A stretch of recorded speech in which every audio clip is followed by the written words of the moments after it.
다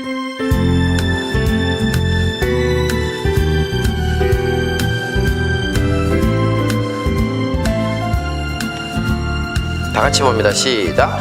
내가 아버지께 구하겠으니 그가 또 다른 보혜사를 너희에게 주사 영원토록 너희와 함께 있게 하시리니 저는 진리의 영이라 세상은 능히 저를 받지 못하나니 이는 저를 보지도 못하고 알지도 못함이라.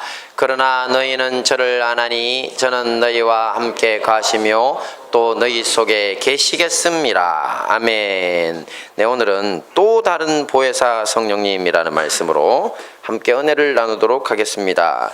사실 성령론은 오랜 교회의 역사 가운데서 교회 내부에서도 잘못된 이해로 오해도 많이 받았고요.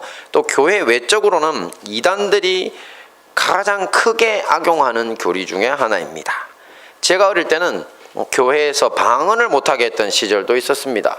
또한 오늘날도 성령의 은사는 초대 교회에 한정된 것이므로 방언은 악령의 역사라고 말하는 무지한 사람들도 있습니다. 그리고 교회 외부적으로는요, 이단들 중에 자신을 보혜사라고 일컫는 신천지 이만이나 또 하나님의 교회 안상홍 같은 이단 사이비 교주들이 있었습니다. 그런데 이번 주 목요일 만민성결교회 이재록의 여신자 성폭행 1심 판결을 보니 그가 성도들에게 자신을 성령이라고 하여 믿음과 복종을 강요했다는 증언이 있었습니다. 이재록은 1심 판결에서 징역 15년의 중형을 선고받았습니다. 그래서 오늘은 이런 무지하거나 악한 자들의 공격으로부터 우리를 지키고 참으로 좋으신 보혜사 성령님을 우리에게 보내신 주님의 은혜를 누리기 위해서 진리의 말씀을 통해 성령 하나님에 대해서 제대로 알아보고 은혜를 나누는 시간을 갖도록 하겠습니다. 함께 봅니다. 시작. 또 다른 보혜사 말씀을 보겠습니다. 시작. 내가 아버지께 구하겠으니 그가 또 다른 보혜사를 너희에게 주사 영원토록 너희와 함께 있게 하시리니. 네, 예수님은 성령님을 보혜사라고 하십니다. 이 보혜사의 헬라어 원어는요, 파라클레토스입니다. 영어로는요, 애드버킷, 변호인, 또 컴포터, 위로자, 또 헬퍼, 돕는 자, 이런 뜻이 있습니다. 자, 이것을 우리 한글 성경은 한자어를 조합해서요, 보호할 보, 은혜해, 스승사, 이렇게 보호하고 은혜 주시고 스승이 되시는, 교사가 되시는 분이라고 한 단어로 표현한 것입니다. 헬라어로 파라클레토스입니다. 자, 그래서 보혜사의 뜻을 아시겠죠? 그래서 외국어가 아닙니다. 한자어 조어입니다. 한자를 조어해서 만든 것이고요. 그런데 이제 성령님이 바로 이런 우리에게 파라클레토스, 보혜사신데, 근데 예수님은 또 다른 보혜사라는 표현을 쓰셨어요. 왜 그러냐면 한번 보겠습니다. 예수님은 성령님을 또 다른 보혜사라고 하셨는데 이유는 다름이 아니라 예수님 자신이 사실 보혜사이시기 때문입니다. 성령님이 또 다른 보혜사라고 하신 이유가 뭐라고요? 자신이 보혜사시라서. 왜냐하면 예수님이 아버지 하나님의 보내심을 받아서 이 땅에 오셨지 않습니까? 그때 하신 일들이 바로 제자들을 보호하고 또 은혜 주시고 가르치시는 그런 보혜사의 사역이었습니다. 그렇죠? 그런데 이 말씀을 제자들에게 하시던 때는 이제 십자가 고난과 부활 성천을 앞두고 있을 때입니다. 그러니 이제 곧 예수님이 사명을 다 감당하시고 아버지 하나님께 돌아가시게 되면 제자들만 남게 되는 상황이 발생하는 것입니다. 하지만 예수님은 제자들에게 말씀하십니다. 함께 봅니다. 시작. 내가 너희를 고아와 같이 버려두지 아니하고 너희에게로 오리라. 네, 예수님은 제자들을 고아와 같이 버려두지 않으시겠고 우리에게 다시 돌아오리라고 하셨습니다. 이렇게 우리에게 돌아오신 예수님, 또 다른 보혜사가 누구시라고요? 바로 성령님이십니다. 네, 여러분 혹시 삼위일체라는 말씀을 들어보셨습니까? 삼위일체. 네, 많이 예수님을 아시는 분도 아니면 모르시는 분들도 참 많이 들어보셨을 건데, 이 성부, 거룩하신 아버지 하나님, 성부, 또 성자, 아들 하나님, 성령님이 다른 위격 같은 한 분 하나님이시라는 것이 삼위일체입니다. 자, 이것을 사람의 말로 소개하기는 사실상 좀 많이 난해합니다. 왜냐하면 우리는 인간 중에 삼위일체가 되는 인간은 아무도 없거든요. 이게 좀 난해합니다. 그래서 참 어려운데, 하지만 예수님의 말씀을 빌어서 우리와 연관지어, 우리 인간들과 연관지어서 되어 있는 최고의 설명이 있습니다. 삼위일체에 대해서 함께 봅니다. 시작. 그날에는 내가 아버지 안에, 너희가 내 안에, 내가 너희 안에 있는 것을 너희가 알리라. 근데 여기에서 그날은 또 다른 보혜사 성령께서 우리에게 오시는 날입니다. 자, 그날 성령이 우리에게 오시면 우리 안에 계신 성령님 덕분에 예수님이 성부 하나님 안에, 또 우리가 성자 예수님 안에, 예수님이 우리 안에 계신 것을 우리가 알 것이라고 합니다. 할렐루야. 네, 성령님으로 인해 삼위일체 하나님이 우리 안에 거하시고, 또 우리가 삼위일체 하나님 안에 거하는 것을 깨닫고 경험하게 된다는 것입니다. 자, 우리는 지난번 창세기에서 인류 창조와 예수님을 통한 재창조에 대해 말씀을 전할 때 하나님의 숨결에 대해서 들었습니다. 생기, 그죠? 그때 이 생기가 바로 네샤마라고 하는 단어인데, 이 네샤마는 하나님의 호흡이었습니다. 이게 네샤마, 생기가 먼지로 지어진 인간의 코를 통해서 내부로 들어가면서 산존재가 되었다고 했죠. 그래서 이 하나님의 호흡, 숨결이 사실은 성령님을 일컫는 것입니다. 자, 그리고 이제 신약에 와서 회개하고 예수님을 주님으로 영접하는 사람들에게 하나님께서 성령을 선물로 주신다고 했는데, 그때 성령이라고 하는 단어가 하기오스 푸뉴마라고 했죠. 저 하기오스는 거룩한이란 뜻이고, 푸뉴마가 또 호흡입니다. 거룩한 호흡. 누구의 호흡이라고요? 하나님의 호흡입니다. 하나님의 숨결. 그러니까 우리 인류를 태초에 창조하셨던 생기, 네샤마와 또 예수님을 믿으면 우리에게 선물로 주시는 성령님, 하기오스 푸뉴마가 다 하나님의 숨결, 하나님의 호흡이라고 하는 성령님으로 같은 존재이신 것입니다. 자, 이런 호흡은 우리가 가진 내적인 생명을 상징하기도 합니다. 자, 우리의 내부에서 호흡 활동이 끊기면 우리는 산 사람입니까? 죽은 사람입니까? 죽은 존재입니다. 네, 그래서 이렇게 성령님은 성부, 성자 하나님의 거룩한 호흡, 또 내적인 생명이라고 할 수 있는 것입니다. 좀 이해가 되십니까? 어렵습니다. 네, 우리 인간은 호흡 자체가 독립적인 인격을 가지지 않습니다. 그렇죠? 하지만 호흡으로 비유된 하나님의 성령은 독립된 인격을 가지시는 하나님이십니다. 이 부분은 인간이 경험할 수 없는 하나님의 신비에 속한 영역입니다. 하나님이 스스로 존재하는 자라고 하실 때 스스로 존재해 본 적이 없는 인간으로서는 도무지 그게 이해가 되지 않습니다. 우리가 그렇게 해본 적이 아무도 없거든요. 그렇게 할 수 있는 존재는 오직 하나님밖에 없으니까 이해가 안 됩니다. 그래서 야, 대단하신 분이다, 이 정도만 해도 됩니다. 그죠? 자, 이렇게 또 다른 보혜사 성령님은 성부와 성자의 거룩한 호흡, 내적인 생명으로서 우리 안에 오셔서 우리를 삼위일체 하나님 안으로 인도하시고, 또 삼위일체 하나님을 우리 안에서 경험하게 하시는 하나님이십니다. 자, 그러므로 성령님과 함께하면 2000년 전 이 땅에 보혜사로 오셨던 예수님과 늘 함께하는 것과 똑같습니다. 그래서 예수님의 다른 이름이 임마누엘이잖아요. 임마누엘이 바로 내가 너희와 영원히 함께하리라는 거였거든요. 그래서 예수님이 몸으로 오셨던 예수님이 이제 승천하신 후에 이제 성령으로 우리에게 다시 돌아오셨다고. 왜냐하면 삼위일체 하나님 똑같은 분이라고, 한 하나님이시니까. 그래서 우리가 이렇게 고아처럼 주님과 떨어지지 않게 된 것입니다. 자, 이렇듯 성령님은 우리 안에 거하시는 분입니다. 그러니 우리 외부의 인간이죠, 그죠? 그 사이비 교주들, 또 악한 영들이 자신을 성령이나 보혜사라고 지칭하는 것이 참으로 가당치 않다는 것이죠. 그래서 하나님 말씀을 모르면 그런 사람들에게 속을 수밖에 없습니다. 그러니 절대 악한 자들에게 속지 마시기를 당부드립니다. 자, 이번에는 보혜사 성령님이 하시는 세 가지 사역인데요. 자, 그 이름 그대로 우리 한자어 조합이 좀 설명하기가 좋아서 제가 세 가지 사역을 보혜사에 맞춰서 한번 준비했습니다. 첫째로 보호하시는 사역입니다. 저 보호하심이 애드버킷이라고 해서 변호인의 역할을 하신다고 했죠. 자, 그 성령님께서 우리를 위해 변호사의 역할을 담당하실 거라고 예수님이 말씀하셨어요. 나중에 오시면. 그럼 왜 변호사가 필요할까요? 제자들에게. 변호사는 어디 가야 만나는 사람이죠?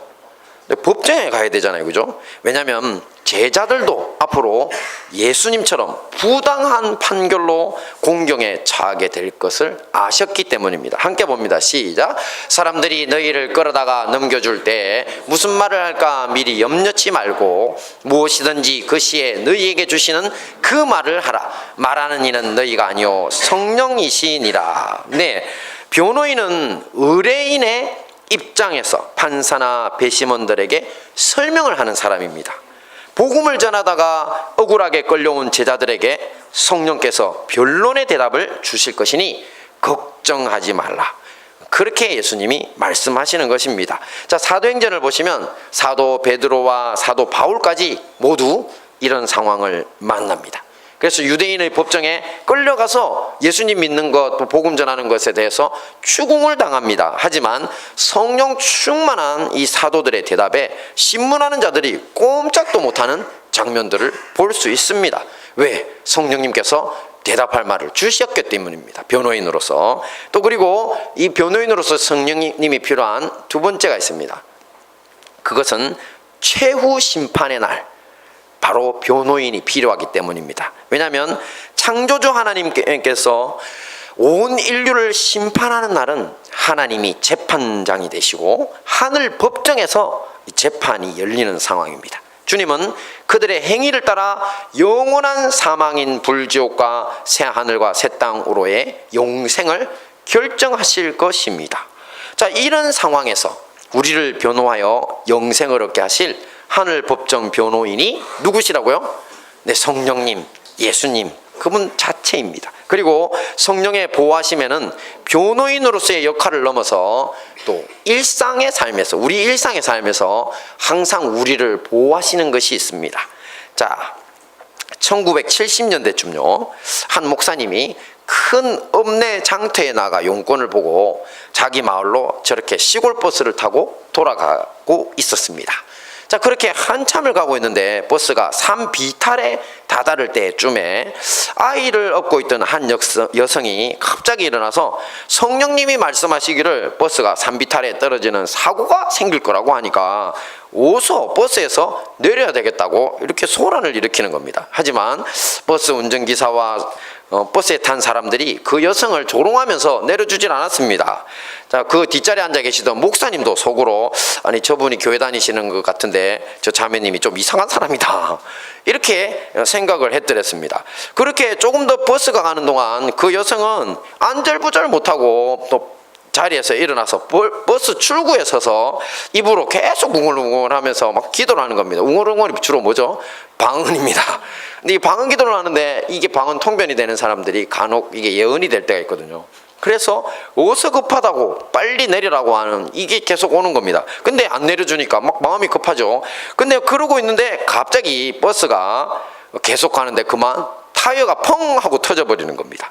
옛날 버스들은 타이어 잘 터졌습니다. 또 그러니 뭐 버스를 세울 수밖에 없죠. 그래서 사람들이 뭐라고 하냐면 저 여자가 재수가 없어가지고 펑크가 났다고. 그러니까 당장 저 여자 내려가 보내라고. 그래서 사람들이 내려가지고 그 여성은 버스에서 내려서 이제 장을 본 짐을 들고 아이를 업고 혼자서 떨어져 걷기 시작합니다. 네, 그리고 사람들이 도와가지고 버스 운전기사를 타이어를 이제 보조 타이어로 갈아 끼우고 이제 출발했습니다. 자, 그리고는 어떤 일이 벌어졌을까요? 그리고는 정말로 버스가 산비탈로 가다가 얼마 못 가 굴러 떨어져 버리는 사고가 발생하고 말았습니다.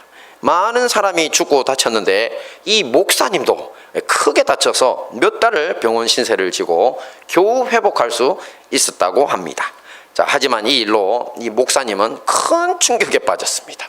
아니, 하나님이 어떻게 성도에게만 알려주시고 목사인 자기에게는 안 알려주셨다는 것입니다. 자, 그래서 퇴원 후에 곧장 산으로 올라갑니다. 그리고 나무 둥치를 붙들고 몇 날 며칠을 기도에 전념했습니다. 자, 기도의 말씀이 이렇습니다. 주님, 성도가 큽니까? 목사가 큽니까? 주님, 성도가 큽니까? 목사가 큽니까? 왜 저는 안 알려주시고? 네, 이렇게 매달려 기도하다가 성령의 불을 받았다고 합니다. 자, 그리고는 그때부터 부흥사로 전국을 돌며 활동을 시작해서 이 일이 알려진 것입니다. 자, 이렇게 성령님은 늘 기도하면서 자기를 찾는 자들에게 보호자가 되십니다. 할렐루야. 네, 이번에는 보혜사 중에 해, 은혜 주심인데요. 자, 해자는 comforter, 위로자라고 했죠. 자, 위로자는 남을 위로하는 사람입니다. 자, 우리는 일생을 살면서 갑자기 사랑하는 사람을 먼저 보내게 되거나 또 큰 질병을 만나거나 사업 실패, 취업 실패, 진학 실패 등 온갖 고난을 경험하게 됩니다. 자, 이런 고난의 때에 자칫 잘못하면요, 다시는 회복할 수 없는 지경에 이르러서 인생을 망치는 사람도 여럿 있습니다. 자, 이때 필요한 것이 바로 위로입니다. 자, 위로는 신비한 힘이 있습니다. 사실 위로를 받는다고 객관적인 상황이 변하는 것은 하나도 없습니다.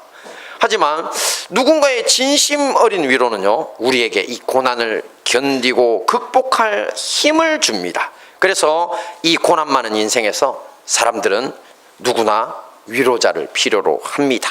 자, 하나님의 성령님이 하시는 일이 바로 이런 위로입니다. 우리가 홀로 앉아 눈물 짓고 기도할 때 우리의 보혜사 성령님은 우리 마음을 다 아시는 위로자가 되십니다.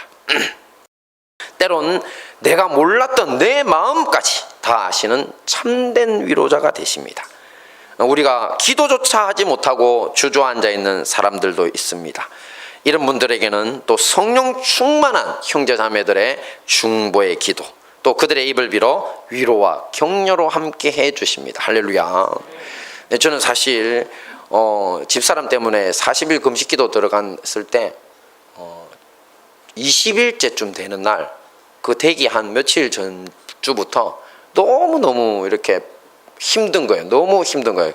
고통스러워가지고 그때 온몸에 막 이렇게 진짜 욥에 비할 바는 아니지만 두드러기가 나서 가렵고 쏘고 잠도 오지 않고, 또 그리고 밥은 하나도 못 먹고 물만 마신 지가 20일 다 돼가고, 또 그리고 그때는 엄청 추운 날씨, 겨울이라서 춥고, 그래서 이제 기도하면서 집사람 살려달라고 기도하러 들어갔는데 뭐 집사람이 사는 것은 벌써 이제 살았다는 이야기가 들리더라고요. 전화가 왔어요. 제가 기도하러 들어간 지 한 3일 만에. 그리고 나중에 의식은 이제 제가 한 20일쯤 되던 날, 자기가 40일 의식이 없을 때 깨어났거든요. 자, 그때쯤 되니까 제가 살기가 싫은 거예요. 이게 뭐냐면 우울증이 온 거예요. 너무 고통스러우니까 삶이 싫더라고. 그렇게 사랑하는 우리 애기들도 보기도 싫고 잘 살 거야, 걔들은 주님이 잘 기르실 거야. 그래서 그냥 천국 데려가 주시면 좋겠다는 생각이 맨날 며칠이 오는 거예요. 너무 미치. 그래서 제가 우울증 환자들이 왜 죽는지를 알겠더라고. 그래서 너무 힘든데 그때 딱 20일 되는 날, 우리 그날 기도원 원장이신 이청자 권사님이 한 번도 안 오셨는데 20일 내내 갑자기 방문을 두드리시는 거예요. 그거 나가봤더니 권사님, 저는 바닥에 누워 있었죠. 살기 싫으니까. 여러분, 금식하는 동안에 햇빛을 보면 마치 온몸이 그 개미한테 물을 뜯기는 느낌이 좀 듭니다. 신기해요. 그게 참 신기하더라고요. 그래가지고 햇빛이 싫어가지고 이제 아주 두꺼운 그게 있거든요. 뭐라 그러죠? 커튼. 그걸 딱 치워놓으면 완전 방이 깜깜하거든요. 거기서 누워가지고 이제 죽을 연구만 하고 있었어요. 어떻게 죽을까? 살게 아니라. 근데 꽝꽝 두드리시면서 저를 찾으시길래 깜짝 놀라서 일어나서 나갔더니만 권사님 그러시더라고. 그때 전도사였는데, 전도사님 힘드시죠? 네. 근데 진짜 신기한 게, 힘든데 저보고 힘드냐고 하니까 진짜 그런 거 왜 물어봐요 이런 게 아니라 진짜 힘들어요 이렇게 대답을 하고 싶더라고. 그래서 제가 네 이랬는데, 그러면서 제 손을 이렇게 딱 두 손을 잡으시더니만 별로 다정한 분이 아닌 거 아시잖아요, 이 청장. 무슨 스타일이신데 손을 잡더니만 준사님 힘내세요. 힘내세요. 힘내세요. 이렇게 3번을 이야기해 주시는 거예요. 그러면서 하나님이 함께 하시고 우리가 기도하고 있다고.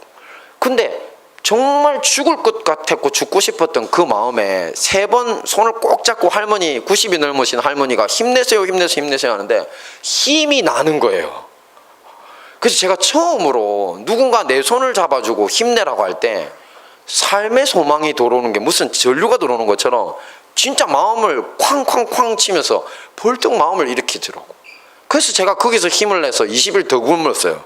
그래서 내가 40일 다 채우고 제가 나왔거든요. 근데 그때 그 위로가 영원히 잊을 수 없을 것 같아요. 그래서 이렇게 성령님과 함께하는 분들이, 우리가 진짜 기도하면 주님이 위로하시지만 어떤 때 저처럼 완전히 맛이 가버리면 기도는 안 되거든요. 근데 주님이 보내시는 거예요. 성령 충만한 형제자매들을 보내서 내게 힘을 불어넣어 주실 때 그것으로서 제가 힘을 얻고 일어났거든요. 이게 바로 성령님의 위로의 사역입니다. 할렐루야.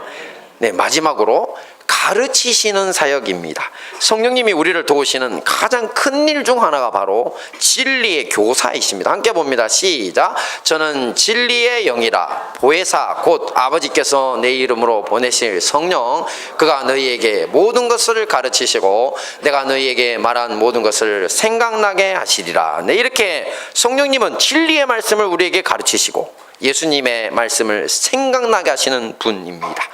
이 세상에는 자신의 지식을 자랑하고 더 나아가 진리의 교사라고까지 거짓 주장을 하는 이들이 많습니다. 하지만 이들은 대부분 사이비 이단의 교주거나 얕은 지식을 과장하는 선동가 그 이상은 아닙니다. 왜냐하면 성경이 말씀하는 진리라는 것은요, 어떤 사물의 현상의 이치라거나 아니면 단순한 지적 만족감을 주는 것과는 아무런 상관이 없기 때문입니다. 어떤 것이 진리인지 함께 봅니다. 시작. 예수께서 가라사대 내가 곧 길이요 진리요 생명이니 나로 말미암지 않고는 아버지께로 올 자가 없느니라. 그렇습니다. 하나님의 말씀이 증거하는 진리라는 것은 아버지 하나님께 나가는 길과 관련되어 있습니다. 그리고 예수님이 그 길이시고 예수님의 다른 길과 진리도 없다는 것입니다. 성령이 오시면 이 모든 진리 예수님에 대해서 증거하고 가르쳐 주십니다. 그러므로 예수님께로 인도하지 않는 것은 보혜사 성령의 역사가 절대로 아닙니다. 누군가 성경 말씀을 들고 성경책 들고 정말 잘 가르친다, 이야 그럴싸하다 이렇게 생각돼도요, 궁극적으로 예수님을 높이는 것이 아니라, 예수님 길 대신 예수님을 소개하는 게 아니라 자기 자신을 높이고 자기 자신을 소개하고 있다면 그것이 바로 사탄 마귀의 역사인 것입니다. 자, 이런 사람들을 따라다니다 보면요, 결국 참된 생명을 발견할 수 없습니다. 영원한 사망이 그들을 기다리고 있을 뿐입니다. 그러므로 우리는 누구를 붙잡아야 합니까? 예수님을 붙잡아야 합니다. 성령님을 붙잡아야 합니다. 그분만이 우리의 생명이시고 성령님만 진리의 말씀으로 바로 이 생명이신 예수님께로 우리를 인도하시기 때문입니다. 그래서 성령님의 가르치시는 사역이 가장 중요하다고 말씀을 드린 것입니다. 자, 말씀을 정리하겠습니다. 자, 또 다른 보혜사는 누구라고 하셨습니까? 성령님입니다. 정답입니다. 성령님은 성부, 성자, 성령의 거룩한 호흡, 또 내적인 생명으로서 우리 안에 오셔서 우리를 삼위일체 하나님 안으로 인도하시고 삼위일체 하나님을 우리 안에서 경험하게 하시는 하나님이라고 했습니다. 자, 보혜사 성령님의 3가지 사역이 있었는데 첫째 뭐였죠? 보호하심, 네, 변호인으로서 우리의 박해 현장, 또 전 인류의 최후 심판 하늘의 법정의 변호인으로서 또 우리의 삶에서 우리의 보호자로 역사하신다고 했습니다. 두 번째는요, 네, 위로하심 맞습니다. 은혜 주심 위로자가 되시죠. 우리 인생 고난의 참된 위로자십니다. 마지막은요, 네, 가르치심, 네, 생명이신 예수님께로 인도하시는 참된 진리의 교사라고 했습니다. 이 모든 말씀으로 이렇게 좋으신 보혜사 성령 하나님과 동행하심으로 승리하시는 우리 행복한 다니엘 교회와 형제교회 성도님들 되시기를 축원합니다. 아멘.